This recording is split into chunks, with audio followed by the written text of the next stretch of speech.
Doo-doo-doo. Doo-doo-doo. Hello! Hi everyone. I'm just gonna wait for a little bit until some people come on. Yay! Alright, I'll just get started. So this week I went to my beautiful girlfriend and coaching buddy Heidi's event. She hosted a screening of the documentary film Embrace, and it was Taryn Brumfitt, and she basically told the story of her coming to love and accept herself. She had a photo, like a before and after photo that went viral online, and she then went all around the world to discover how women especially have learnt to fall in love with their body in a culture that's like constantly getting them to criticize themselves and promoting really unrealistic expectations and ideals of beauty. So I was saying to Hides after the movie, like, the movie was incredible, the documentary was absolutely incredible, and I'm so glad I saw it. If you haven't seen it, go and get to a screening or host a screening. You can go onto the body, I think it's called the body image movement or something like that. I'll post the link below, but jump onto their website and you can host a screening, or you can find one in your area. But if you haven't seen it, it's called Embrace the Documentary, and it's freaking amazing. Would highly recommend it.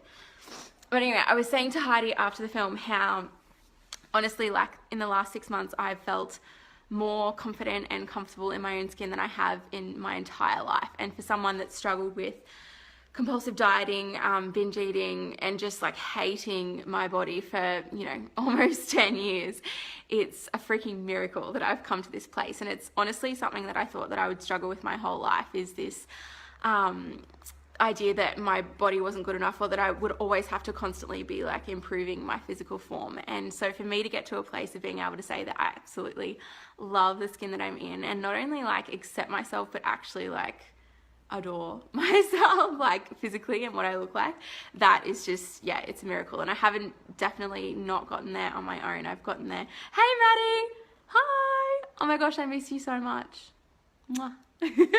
I definitely haven't gotten there on my own. It's taken years of like doing the work. So working with coaches that specialize in body image and learning to love your body, doing journaling exercises, affirmations, mirror work, all of that kind of stuff.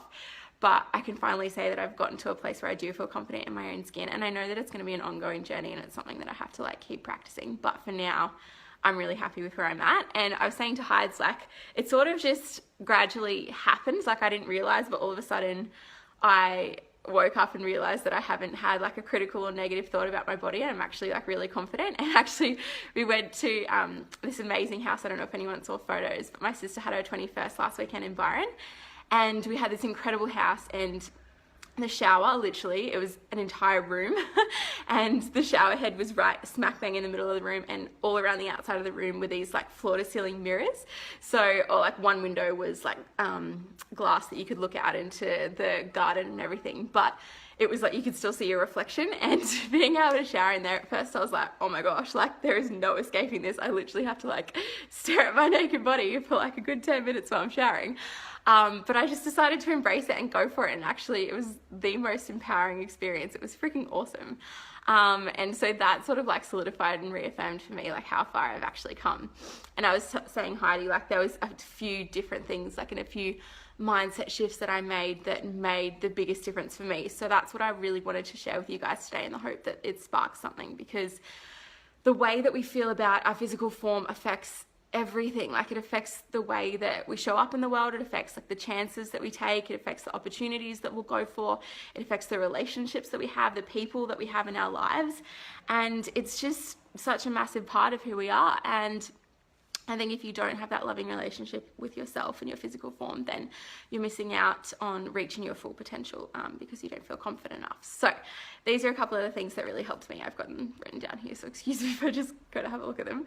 The first one was doing just like a really simple, like kind of a cost value analysis, I guess, and thinking about like the effort that it would take, or really asking myself like why I wanted this like dream body or this goal body that I had in my mind. And it's funny, like the ideal body that we're sort of sold in this day and age, in this era that we're in now, is that classic like fitness model type body. So it's like thin waist, but like really toned, big boobs but not too big, big booty but not too big, but like really toned and tight, and then like a visible but not too visible six pack.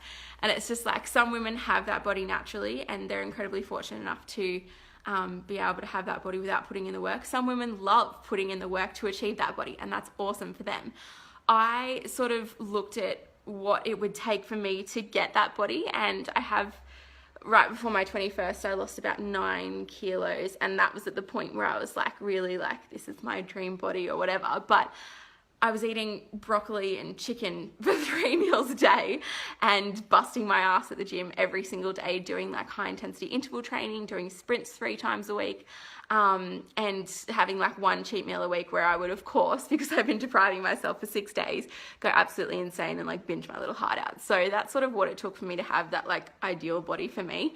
And I sort of just did a cost value analysis and realized that it wasn't worth it for me, because when I had that body, I didn't feel any more loved. I didn't feel any more special. I didn't feel any closer to the person that I really wanted to be. Like, it didn't, I guess it didn't have the impact that I really thought it would have. So when I weighed up like the time and the effort and the energy that I put into getting that body and maintaining that body, because that's the thing, like, you can lose a whole heap of weight really quickly, but then actually maintaining that takes a hell of a lot of work and a hell of a lot of sacrifice. And for women that want to do that, that's empowering for them, then that's awesome, absolutely go for it. But for me, I just decided that it wasn't worth my time, my energy, my resources to have that body. I would much prefer to spend my time in the mornings like reading and doing yoga and meditation and developing myself intellectually and spiritually, rather than like focusing all that energy and attention on my physical form. So it was really just like shifting my priorities, I guess. That was a really big thing for me. The second thing was that when I realized how much money is made from the diet industry and how the media manipulates women's bodies and uses this unrealistic expectation and ideal standard of beauty to make us feel small. We're literally told that we're not allowed to take up space, and that made me angry. Like, I got really angry when I realized how much money was being made out of pushing this agenda, and how companies would knowingly and willingly destroy young girls and women's self-esteem in order to convince them or coerce them into buying more stuff and buying more products. And when I saw the cycle and that so many women around me were on, and where there is no end. You literally, beauty and happiness is always on the other side of the next product, the next foundation, the next diet, the next exercise regime, whatever it was. And that made me really angry. And I think anger can be really beneficial when it's directed in the right place and processed in the right way. So I wasn't angry in the sense that I became disempowered by it. I was angry in the sense that I was like, how dare you try and keep me small? How dare you use this? It's sexism. It's blatant sexism. And it's designed to keep women small and to keep literally small and to keep them from fulfilling their potential in the world by telling a woman that she's successful when she loses weight, when she literally takes up less physical space. You're completely disempowering her by valuing her and objectifying her, by valuing her based on just what she looks like, rather than what she can do, rather than all the other incredible things that she can bring to the table, like her intelligence and her wit and her imagination and her creativity, like all of these other things that women can do, and that we really should be being valued for. I think it's really disempowering when you just reduce a woman to the size of her body. So that made me angry, which also I think anger can be like the birthplace of change. So when I got angry, I then got like empowered by that knowledge, I guess, that I didn't have to be a slave to that anymore. And that really helped me shift my mindset from one of like, I have to keep shrinking myself, to no, I'm allowed to take up space. And that like increased my confidence tenfold. The last thing as well was that I shift my focus from the external to the internal. So instead of worrying like constantly about what I looked like, I focused on and impressing people with like my physical appearance. I focused on empowering them with my energy, and I focused on beautifying my insides, if that makes sense, rather than my outsides. So I thought about, okay, like instead of spending all this time and money like fixing my hair and spending it on makeup and having like the perfect outfit, which is just totally unattainable because it's constantly changing. Trends are constantly changing. There's always like more that you can buy and do, whatever.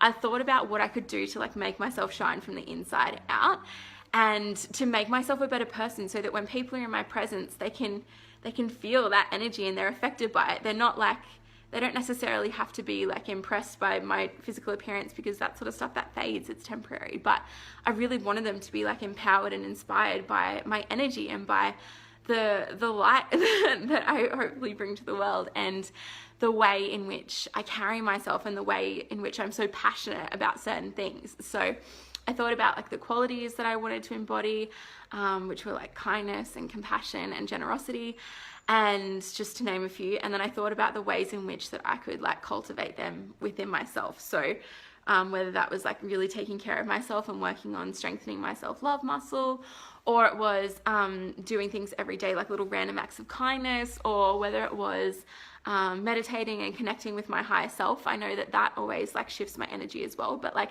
really taking care of my energy and making sure that I was in alignment with my truth, rather than just focusing on like what I looked like on the outside. And I feel like that's the sort of stuff that's going to sustain us. Like that's the sort of stuff that really matters, and that's the sort of stuff that stands the test of time. While beauty fades and appearance isn't forever, who you are and what you are on the inside and the way you make other people feel, that shit is just like, it's eternal, and it impacts people in a way that I think physical beauty never ever will. It leaves a lasting impression on people, and it really has the power to change things. I think as well, like another thing that I did was really focus on my strengths. So I used to constantly compare myself to other girls, their physical appearance. I would follow all of these like fitness models on Instagram and just scroll through every morning thinking, oh my gosh, why don't I look like that? Why don't I look like that? What do I need to do to look like that? Because I associated like looking like that with getting more attention and more love and having like more success, whatever you want to call it. And when where was I going with that? Yeah, that's right. So I decided to just completely like unfollow all of those people, because while that's their journey and that's their path, and I would never ever want to hold that against them, they have been blessed with an incredibly like physically beautiful body, and that's awesome. And if that empowers them, like seeing how far they can push their body and seeing how they can sculpt it and change it, if that's empowering to them and that's enjoyable for them and that's their truth and that's their path, that's awesome. Absolutely, go for it. That's like their strength. Maybe that's what they're here to do. But for me, I know that that's not my calling. My calling isn't to be a fitness model. My calling isn't to be a Victoria's Secret model. My calling is to inspire people, to lead people, to guide people, to coach people. And my strengths are in a completely different arena. So I just really, like, I wrote down a list of all of my strengths, and I do this a lot just as a confidence booster and to sort of like get me back in the right direction when I'm out of alignment with my soul. I write down like what my strengths are, what my inherent abilities are. And that really focuses my attention back on my race, like staying in your own lane type thing. So this is what I'm here to do. I'm not here to, impress people with my body. I'm here to inspire them and empower them with my words and my mind. So for me, like, I find it more valuable to spend time reading and exercising my mind, my intellect, and having like incredible conversations than I do like going to the gym and working out. I still work out. Exercise is like imperative for my mental health. So probably nothing like has helped me as much as exercise has, just like on a day-to-day basis of things that I can do to maintain my mental health. Those of you that have been following my work for a while know that I have struggled in the past with depression and anxiety. So to maintain my mental health, I know that I need to go and work out at least probably like 4 or 5 times a week. And on the days that I'm not, then I'll at least go for a walk or do some yoga or something like that. And that just helps me get out of my head, because I can be like, I overthink things way too much if I stay up in my head. I think a lot of us do that. But it helps me reconnect with my body and move my focus and my intention from my head back into my heart and tune back into the wisdom of my body, which has been a journey that I've been on for the last few years. So I work out though now because I love it, not because I have to, but because I know that it's going to serve me and it's going to help me to fulfill my purpose on this earth. Because if I'm constantly in my head, then I'm missing out on all this beautiful intuitive guidance that comes through my body. And I can best serve my clients when I'm working at my highest vibration and expressing my highest potential. Over here. Okay, it's gone now. Sorry, Mum, I'll call you back. That's so weird that your phone keeps ringing in the middle of a Facebook Live. Anyway, so yeah, basically I exercise because I love my body, not because I hate it or want to change it. And I eat well most of the time to fuel my body with the right things and to keep my vibration high. So it's so much easier to stick to like a healthy eating regime, or to just like stick to a diet that works for you when you're coming from a place of love rather than fear. So I hope these have been useful. I would love to hear from you guys. If anyone's still watching, just comment if you've got any questions or anything like that. Mama, hi. Hey, Mum. Sorry I missed your call. I was on Facebook Live. I'll call you back in a sec. But if anyone has any questions or anything, feel free to jump on the comments below, and I'll get back to you in a minute. But thank you so much for watching, and if you're watching the replay, feel free to send me a message. My coaching calendar, hey Mum, my coaching calendar is officially open, so if anyone wants to book a one-off session with me or a 6-session series, just contact me either via Facebook message, just comment on here, or you can email info@jschaefer.com, and I would absolutely love to work with you. I love you too, Maddie. Body image is something that is so incredibly close to my heart, and if you're struggling with it, I would absolutely love to guide you through a process of healing and coming to a place of deep love and respect for your body, because I feel that it's so important in living the life that you love. All right, gals and guys, thank you so much for tuning in, and I love you so much, and I'll talk to you soon. Mwah.